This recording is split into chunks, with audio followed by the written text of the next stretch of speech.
A lot. Tonight we have Monica Lott. First, I'm going to ask Monica, can you just explain your background and then explain a little bit about how and why you created Relate and Grow? You're muted right now, just so Of course, I forget to unmute myself. Hi, everyone. Thank you for having me. I was excited that Savannah asked me to do this. So I'm happy to be here. I hope I'm going to be able to provide all the answers that you're looking for from me. So my name is Monica Quesada-Lott. I am the owner of Relate and Grow in Columbus, Ohio. It is a private practice where we provide services to kids with developmental challenges, and mostly kids with autism. Autism, ADHD tends to be what our population tends to struggle with. So we provide services like a specific kind of intervention that is a developmental relationship-based intervention. We provide occupational therapy services, speech therapy services as well. And basically what you guys would know as aid services, we call them play tutors. So we provide that additional support as well. What else did you ask me to answer, Savannah? Sorry. just a little bit about your background and kind of how that led into Relate and Grow. Yes. So I have a master's in education, actually. I am not an OT. But basically my background or the reason why I started Relate and Grow is not just because of my career. It also has to do with my family. So my oldest son was actually diagnosed with autism when he was 2. And at that point in time, I was in the process of getting my master's in education. So I kind of had this parallel I guess, journey as a mother and also as a professional, where as a mother, I was seeking solutions for my son or interventions for my son. And as a professional, I was also learning what I wanted to do career-wise. So through our research, this was both my late husband and I, we did a lot of research to try to figure out what we wanted to do to help our son. And the behavioral intervention it was not what matched our values. So we decided to go towards a different kind of intervention, which is developmental and relationship-based. And that was the track that we took with my son. And at the same time, as within my career, I was starting to define that what I really enjoyed was working one-on-one with children. I was getting a lot of training on differentiated instruction, and that meant that I would work a lot one-on-one with some of the higher achieving kids and also with some of the lower achieving kids within my classroom. And that was what I enjoyed the most. So I, as I started to provide intervention to my son, because the intervention that we provide and the intervention that we were receiving as a family is parent implemented. So I was getting trained to provide the intervention to my son. So I would provide that at home. And then I realized that because of my education and my credentials, I could also get trained professionally to provide that intervention to others. So I took that track.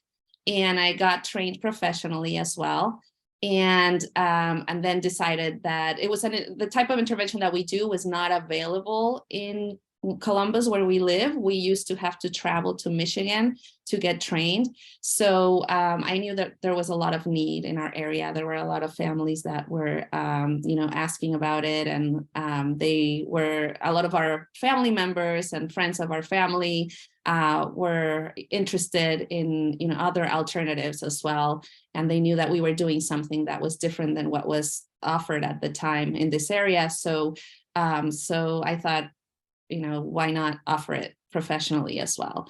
So that's what I did, and that's how the program got started. We started within a home healthcare agency initially, and then eventually it became its own program. and my separate business, basically. I hope that answers the question, but feel free to ask.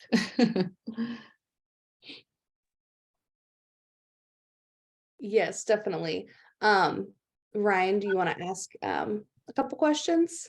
Yep, sorry, I was trying to figure out how to unmute my microphone. It wasn't working. Sorry about that. Hi, Monica. I have a quick question. So how do you think that your care has grown in comparison to like, you working in your private practice versus say something in a more standard like hospitalized type of setting? Yeah, so obviously, because my background is as a teacher, my comparison is more working in the classroom to working in private practice. But we did also, work within a home healthcare agency initially. So I do have that experience. I will say that as compared to a classroom, for example, I feel like we have a lot more flexibility, of course, and we get to see the kids for longer terms. So in a classroom setting, it would be, every year you get different children, right? So at least, in this situation, I get to work with kids for multiple years in a row, which is really rewarding. I think from what I have learned from therapists that work with us, who come from hospital settings, what they tend to like is that it is in the hospital setting, they feel like it is more regimented when it comes to the way the processes have to happen and the paperwork. And sometimes they feel more overwhelmed by the administrative tasks than by, they feel like that's more of the focus than actually getting to work with the people. So that's one of the things that I have heard from therapists that have come to us after working in hospitals. They also, typically they're involved to some extent in the coding and the billing and, all of that is more challenging. They also feel like they're often rushing through clients, they have large caseloads and they're kind of just going from client to client or patient. I guess in a hospital setting, they would call them patients. We call them clients. And they just kind of go from one to the next. So that would be one way that I think is different. I would say also from being within the home healthcare agency that we were in to when we moved out of the home healthcare agency, one of the biggest changes was the amount of freedom that we had with shaping the program and our ability to really individualize services to each child's needs and to each family's needs. So that is that's one of the main reasons why I pulled the program out of the agency, which was done with agreement with the agency. I don't want you guys to think that I just kind of like, went rogue. This was my program. They agreed that it was, and we were just, becoming our own separate company, basically. And I guess kind of tying off that, I know you talked about like being more freedom with families or having more freedom with families. How has it been different with families with different, let's say, like upbringing, so like a grandparent raising a child or like an absent mother or father, something along those lines? Yeah, that's definitely something that, I think applies anywhere you work, right? So whether you work in a hospital setting or in a school or just, one-on-one in the home, you're dealing with a variety of different family situations and upbringings and all of that. So definitely, over the years, so we've been around since 2008, so it's been several years, and over the years we have encountered all kinds of families, and different families struggle in different ways, but every family is unique, and every family has their challenges and every family has their strengths.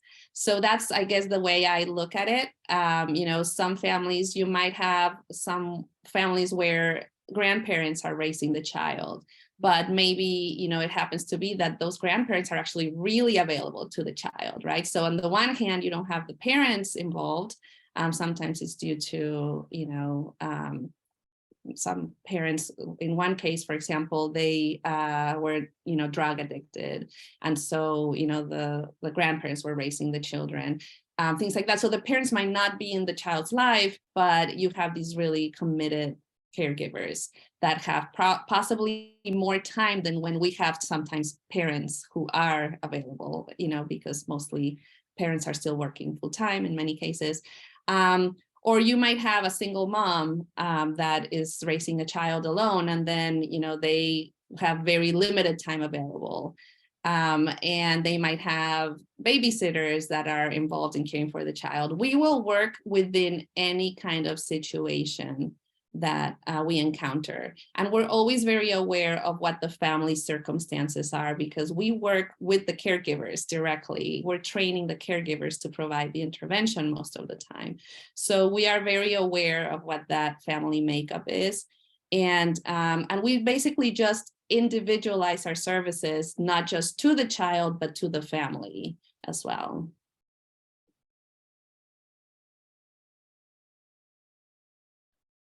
Hi, Monica. Hi. My name's Abby.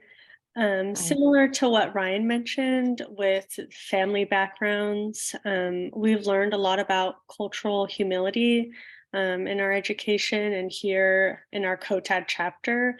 So I wanted to know how your understanding of cultural humility and its importance has changed from when you were a student until now, or even when you started your practice.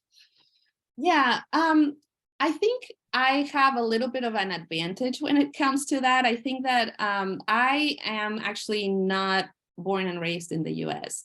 I'm an immigrant. So I kind of have that embedded in my DNA. You know, I have always been kind of a little different than most people who I meet in the US. And so, you know, I've always been very aware of those cultural differences. But definitely throughout the years of working in families' homes, I've met a variety of other cultures. And what I would always say, you know, as if I can give advice, is it's really important to not make assumptions. That's the biggest thing. You know, I think, you know, everybody comes into a home maybe with their own idea of what a home should look like, what it should smell like, what, you know, what parents do with their kids, what, you know, things like that. I mean, even just the words they might use or the gestures that they might use with each other. And just always trying to keep in mind that what means something to you might mean something different to someone else because of their culture. And I always try to keep that in mind. So, you know, you have cultures in which, for example, we use a lot of video recording in our work. And we have once in a while a family where they're very uncomfortable with photographing or videotaping because of religious beliefs or cultural beliefs. And so then we have to find ways to work around that, for example. Or you might have situations where, you know, we emphasize a lot gestural exchanges in our work. And you know, in some situations or in some cultures, for example, you know, children are specifically expected not to look directly at an adult. And so we need to keep that in mind, right? And the way in which this family might express themselves with each other and try to, you know, mold our intervention to that as well. So I guess, you know, if my biggest piece of advice is don't make assumptions. Always consider that just because certain things are normal to you, it doesn't mean that every family looks that way or that in other cultures it would be the same. And always keep an open mind. There might also be situations where, you know, people might respond to you in a way that maybe feels a little rough. But that's just how they communicate in, you know, their family or their culture, and always kind of having a positive, optimistic, I guess, outlook on not assuming that they're, you know, being rough because they're being rude, but because that's just how they communicate. And I think that that often is the best path to take. If you don't make assumptions, then you probably, even if they were being rude on purpose, then you might find out in some other way without just making that assumption, you know. That's great advice. Thank you. Of You're welcome. Hi, Monica. I'm Sam. Hi, Sam. I apologize for not having my camera on. It's being very finicky today. That's But I was just curious about how all the members of your team work together to work with each child, and like how those services, between children differ. Like some receiving speech and OT, some receiving only OT. How does that all work there? Yeah, so we have a multidisciplinary team, but really it depends. It depends on the needs of the child, and it also depends on what the family is able to afford, or what the funding source will pay for, or what the family is seeking. So for example, many times, most of the time, families come to us because of our autism intervention specifically. So in that case, we provide that service, and we do recommend that we provide the additional integrated services as well. So like occupational therapy and speech, because we want to provide a comprehensive program to the child. So if that's a possibility, then we do that. But in some cases, we have families who are receiving autism intervention somewhere else. They like what they're doing. They might be receiving ABA, for example, in some other place, and they're just looking for occupational therapy. In that case, we will provide just occupational therapy. Or it could be that, they have a funding source that will not allow them to receive anything more than just speech and occupational therapy. And so we'll just do speech and occupational therapy, and we'll try to, infuse what we can of the autism intervention, or they might be getting autism intervention somewhere else through different funding source too. Does that answer your question? Did I miss something? Okay. Yeah. I guess we also don't know a lot about, at least I don't know a lot about the Columbus area. But do you find that families run into barriers regarding insurance? And I know you said that if the insurance only allows OT and speech, like that's what you'll do for them. But do you find that that's a common barrier? Yes, that is a common barrier, unfortunately. So it's twofold. On the one hand, well, it's threefold actually. We're not in network with any insurance companies. And the reason for that is because we don't have a large staff. We don't have a big administrative staff. So we choose to focus our administrative resources on providing the intervention rather than billing for the intervention. So what we encourage families to do is to basically seek reimbursement from their insurance directly. And we do support them in that, but we don't have a staff that can be, trying to go after the billing process with insurance companies. So that's one aspect, which is, I guess a fault on our end. But then on top of that, the intervention that we provide is not very well known to insurance companies. So often it's a battle to get it covered. So some insurance companies in Ohio, we are lucky that we do have a law, and I think Indiana probably does too. I don't know how many states are still waiting to pass this law, but we do have a law that requires insurance to cover services for autism.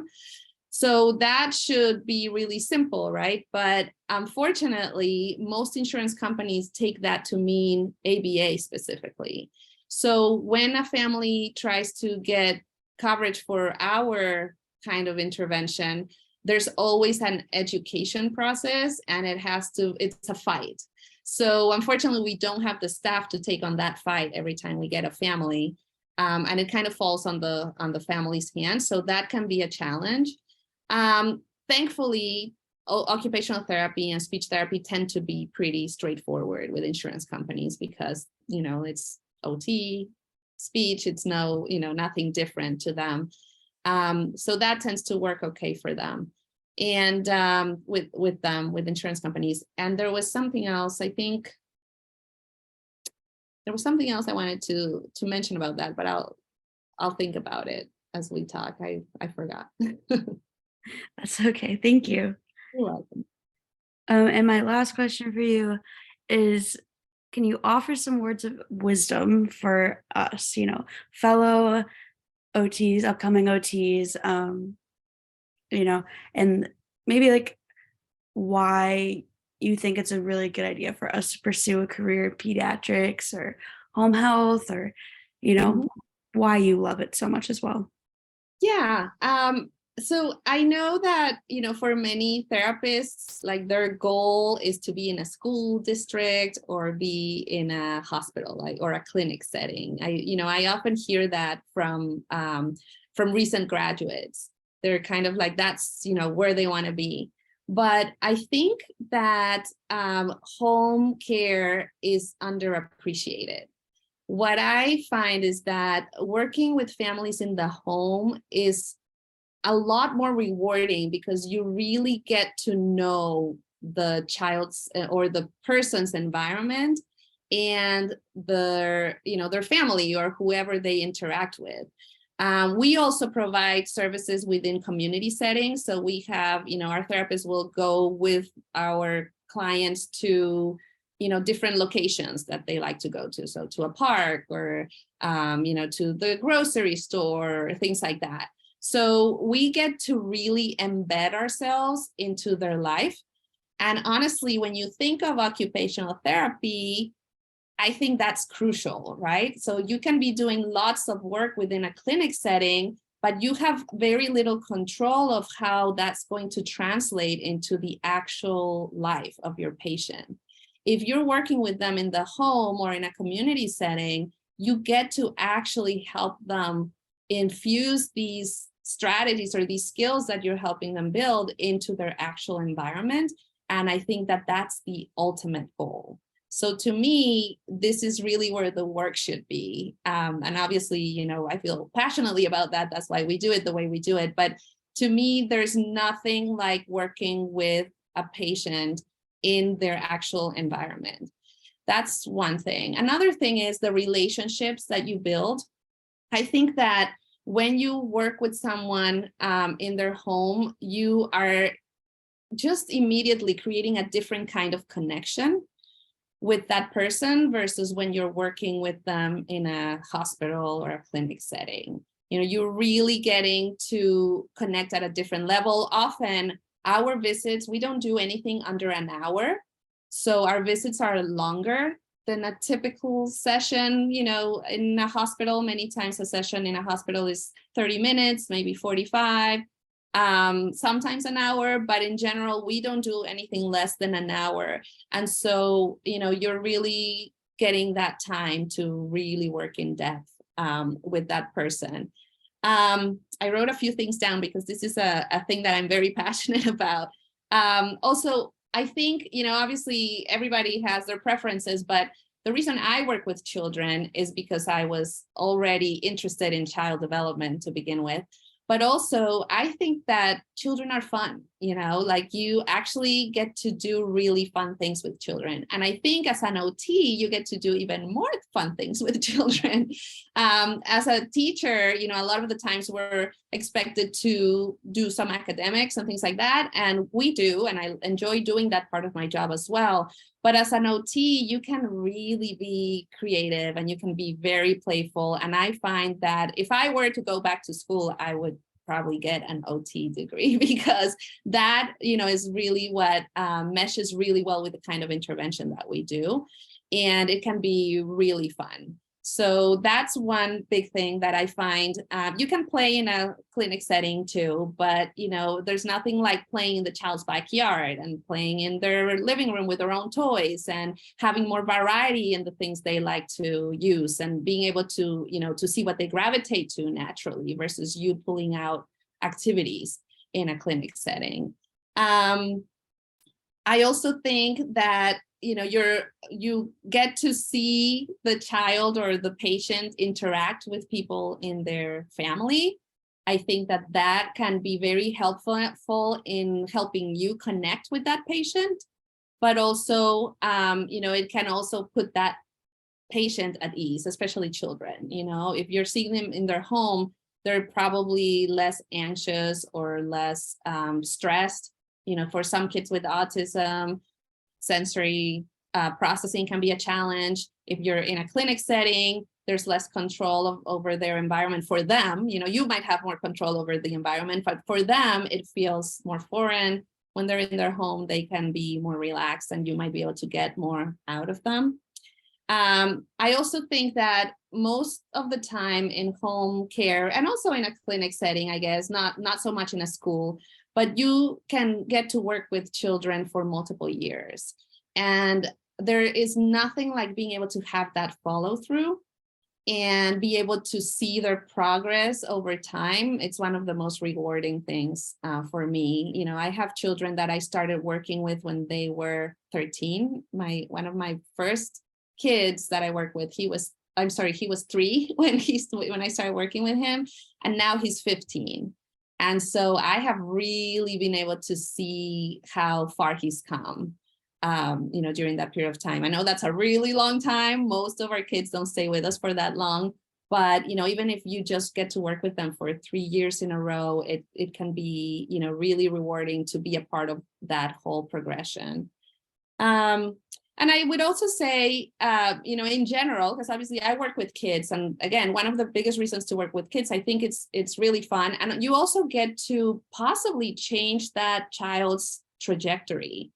I think that's really cool, that we sometimes work with kids where, we are literally changing what their possibilities will be. We're helping them reach their potential. Whereas if we were not, or if they weren't getting intervention, maybe they wouldn't be in that same position years later. So I think that's really cool and really rewarding about working with kids specifically. But in general, when it comes to all populations, I do think that there is an increase in the need for home care in general. So as you guys know, the baby boomers are retiring and eventually they're going to need support. And there is a big move towards home care over residential care. And so, I do think that need is going to continue to increase. We find that families gravitate many times to our services for their kids because we provide home services. It's very convenient, especially for families who are managing multiple kids, sometimes multiple kids with challenges, busy schedules, and they love the fact that we are coming to them instead of going somewhere else.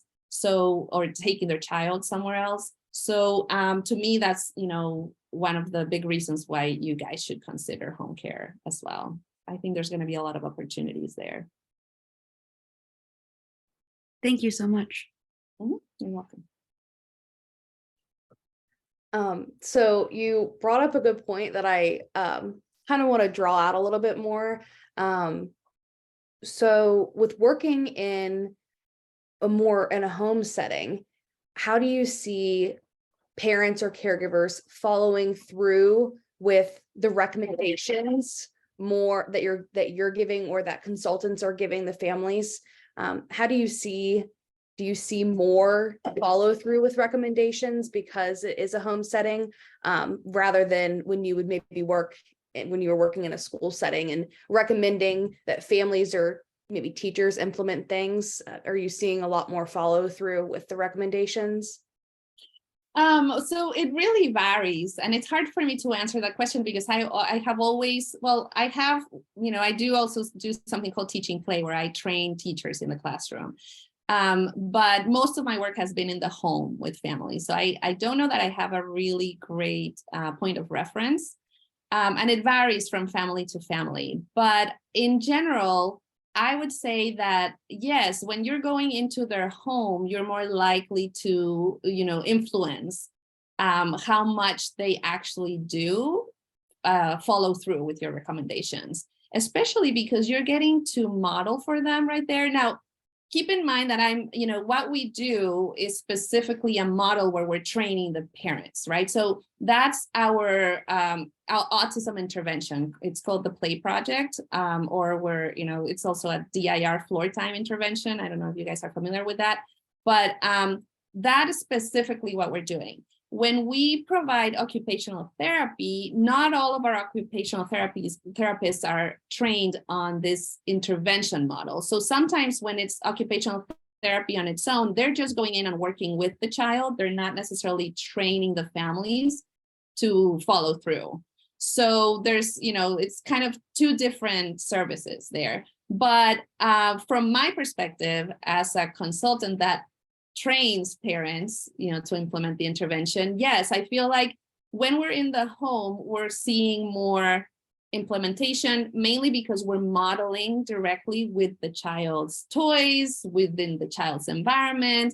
We are typically there for multiple hours in a row, so we get to see the child through different, moods and situations, and we can really show the family how we would handle all kinds of situations.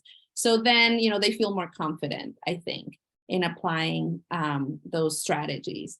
Versus if I'm working in a school setting and I'm training school staff, the school staff might follow through and, they might do a good job on that. But we typically also make those recommendations available to the families, and they might not, they're more removed. So they might not necessarily be as confident in, using those strategies at home. Sometimes they do, sometimes they don't, but yeah.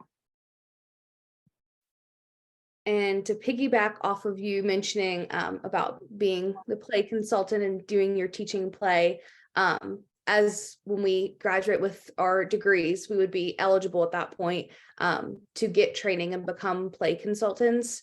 Can you talk a little bit, maybe just a little bit more about the play project and what play project consultants do, and how we could use that to possibly have, I know from just the experience that some OTs will use that in their after hours. They'll have their daytime job.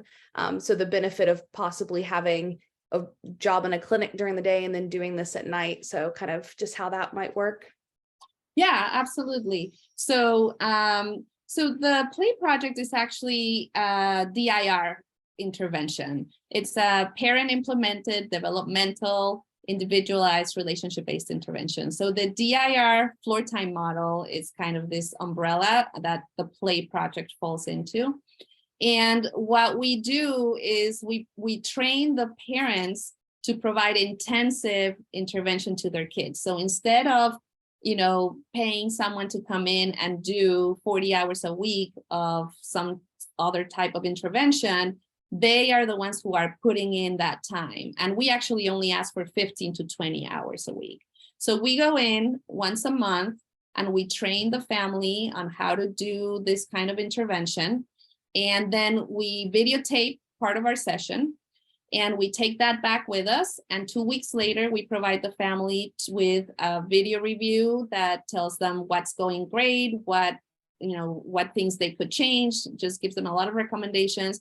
We include a profile of the child where we talk about what the child loves, what is their sensory motor profile, what is their level of functioning when it comes to their development, and what techniques and activities we would recommend and methods as well. So then they have this game plan. So when we're there in person, we are giving them strategies and we're modeling for them. We're playing with the child and we're showing them what to do. And then we are letting the parent play with the child and we're coaching them on how to do this kind of intervention. And we're also reflecting with them. We're talking about what's working, what isn't working. And then they also receive 2 weeks later these videos and this detailed plan that they can continue to, they can read and then they can continue to follow through on the intervention and make changes as needed. And then a month later or 2 weeks later, after they receive the report, they see us again in person. So it's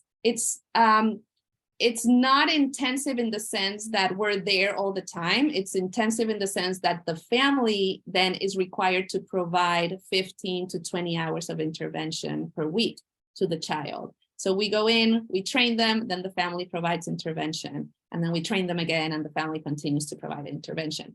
The intervention is play-based, especially with children. So as children get older, it becomes a little bit more conversational, possibly, but in general, or more activity-based, but most of the time is play-based in a way in which we follow the child's lead. So this is the biggest difference between our intervention and a behavioral model, is that we are constantly looking to follow the child's lead, to follow their interests, to follow their strengths.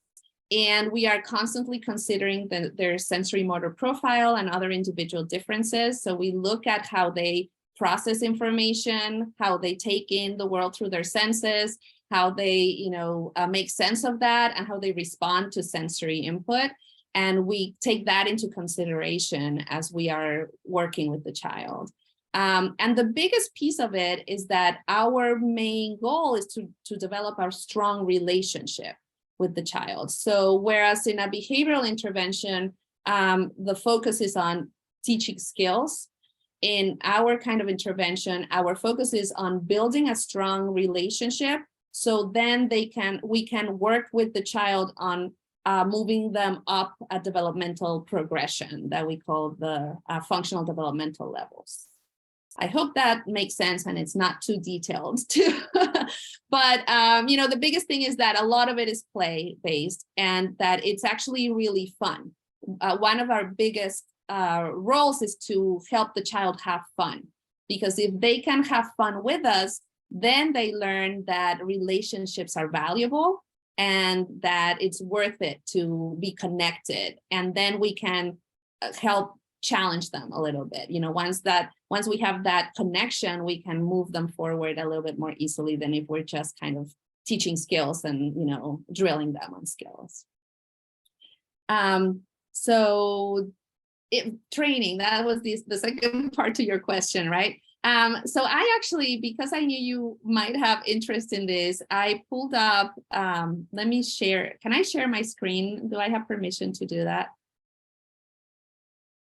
Okay, it doesn't allow me to do that. So I'm just going to share. I can give you permission. Okay. 1 second, I believe. Okay. I'm still going to go ahead and put the link in the chat in case anyone wants to look at it at some point or follow in that way.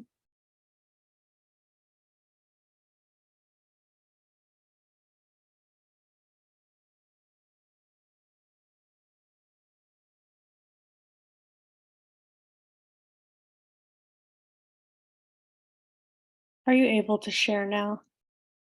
Let's see. Yes, it looks like I can share. So let me just select it. Okay, so hopefully you can see it. Can you guys see it? Can you give me a thumbs up? Okay, great. All right, so basically, I also put the link in the chat window. But if you go to the Play Project website, you can find, there's a link in there where you can find information about what it takes to get trained. I would say that when you graduate, you can't immediately get trained. You do need to have a caseload, because a big part of the training process is supervision. So you have to be working with children in order to get through the whole certification process. But this is what it looks like. You submit an application. You have to have a master's degree in some sort of child development field, which you guys would qualify for that. You submit a video of you playing with a child, and they do want to see that you have some basic play skills. So not anything therapeutic, but that you can connect, that you can play, because some adults forget how to play. Sometimes people think of play when they're adults and they're teaching instead of playing, right? So they want to see how you interact with kids in a natural way. And then it all starts with an intensive workshop that now they offer online. So you can, do it asynchronously, or you can do it in person. So it's a 2-day thing. And the workshop is something that anyone can take. So you don't even have to be thinking about certification to take it. You can just take the workshop, and you could take it, enjoy it, use it, put it in your toolbox and never do anything else with it again. But I think that most people end up, seeing things in a new way and want to do more after that. So if you do decide to then go through certification, then you can do the implementation course. And the implementation course is an online course. It's also, it has to happen within, I think, a period of 2 months, but it's also somewhat asynchronous. There are some activities that have due dates, but it's kind of flexible in the way you can do it. And then after that, when you finish that course, you have to complete 5 case studies online where you watch a video and you answer some quizzes on 5 cases, and then you start a supervision process where you actually are providing the intervention to children while also getting supervision from professionals who are supervisors throughout the country, which I'm one of them. And you are submitting videos and your reports to them so they can see what your work is like, and they're giving you feedback. So they provide you with feedback, and then you can use that feedback to make your reports better and to change your approach as you're working with families. You submit 15 cases, and then once you submit those, and as long as your scores are returning correctly, and you know you're basically learning what you need to learn, then you get certified. And the process sounds a little long and scary, but it really isn't. That's very supportive. So when we're looking at people's videos and reports, we're not looking to fail you, we're looking to support you. So we are, you know, trying to share with you, you know, what we see developmentally in the child, what we think you could do better, what strategies we would recommend, how would we work things to the family. Because you're working with families, a big piece of it is learning how to coach families, learning how to connect with them as well. So all of that is a big piece of the training. Oh, and then your other question, Savannah. Yeah, a lot of professionals that work with us are actually people who have a regular full-time OT job in a hospital or a clinic setting, and then they moonlight with us. So they might only take 2 or 3 kids at a time with us, and you know, and not necessarily have a full caseload, but they're also, you know, because they have a daytime job, but then they're doing their certification process by working through us in the evenings, or they've already been certified and they just want to do this kind of work in addition to what they're doing. And so that's what happens with us as well. And sometimes it's not even play project certified OT, regular OTs who have a daytime job, and they're also moonlighting with us as well. Okay, let me stop sharing that screen. But I hope that answered the question, Savannah. Yes, that was awesome. Thank you. Cool. I would like to open up the floor for anybody that may have questions. Just from experience, Monica is very well educated on all of these things, so she's a great person to ask any questions you have. So does anybody have anything that they'd like to ask?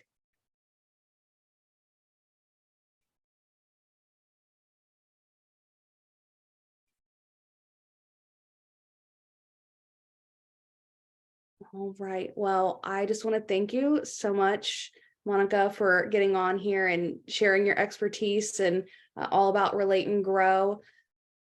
And everybody, we can send out the link to the website if anybody's interested. I can actually put it in the chat right now for anybody.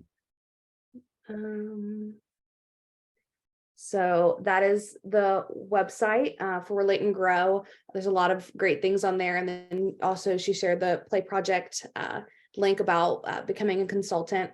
But I just want to thank you so much for getting on here and sharing all of your insight. And we just are really grateful that you were able to join us. Yeah, thank you for inviting me. I appreciate it. I hope that you guys are enjoying your training, and I'm excited for you guys coming into this profession. I think it's a really enjoyable profession. So I hope that you enjoy it as much as I do. Well, I'm not an OT, but working with, you know, patients, I think it's really enjoyable. All right. Okay, that is all, guys. Thanks everybody for coming to the meeting tonight. Yes. If you haven't, fill out the Google form for me for attendance. And if anyone has any other questions about COTAD, I'm going to stay on here for a little bit, but thank you all for attending, and thank you for sharing your knowledge with us, Monica. You're very welcome. Have a good night. Thank you, Monica. Thank you. Yeah. Thank you, everybody. Bye.